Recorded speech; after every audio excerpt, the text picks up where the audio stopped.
Hi everyone, Joe Gentili from Left Tail Risk Advisors. So in this video, we're going to go through a complication that arises sometimes with life insurance and divorce. So there are a whole host of reasons why people that have life insurance and had their spouse as the beneficiary of the life insurance policy while they were married want to continue to have their spouse as the beneficiary after divorce. Those reasons could include spousal support, child support if they have young children, or they still want to leave their ex-spouse an inheritance in the event that they pass. One thing to consider is that in some states, and I'm going to talk from the perspective of New York, I'm in New York. In New York, your ex-spouse is automatically treated as predeceasing you upon a divorce being finalized for purposes of life insurance beneficiaries. So your ex-spouse is automatically removed as your beneficiary, and whoever you have as your contingent beneficiary, that is the new beneficiary. There are some exceptions to this. An exception would be if the life insurance is through an employment plan covered by ERISA, then that's covered by federal law, so the state law would get trumped.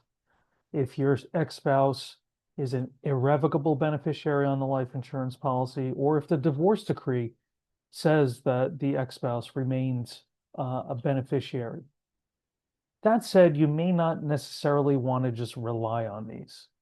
And the reason is because let's say that for instance, your divorce decree says that your ex-spouse remains a beneficiary, but there's a contingent beneficiary on the life insurance policy that the life insurance company pays out or looks to pay out. That could create a complication that's you'd rather avoid and it's easy enough to avoid. So even if you think you may fall within one of these exceptions, if you want your spouse to remain a beneficiary, the best thing to do is after the divorce is finalized, have a change of beneficiary form filled out where you put your now ex-spouse as the beneficiary of the policy. So they could have been the beneficiary before, you put in a change of beneficiary, same person, but what that does is it makes it clear that your intention is that even if, since this is happening post-divorce, your intention is that they still remain the beneficiary.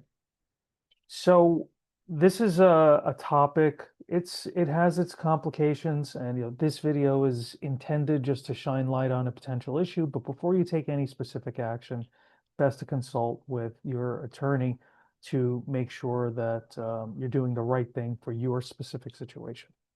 So if you have any questions on the topic or on life insurance and or how life insurance interacts with divorce, feel free to reach out. And if you like this video, I hope you like and subscribe for future ones.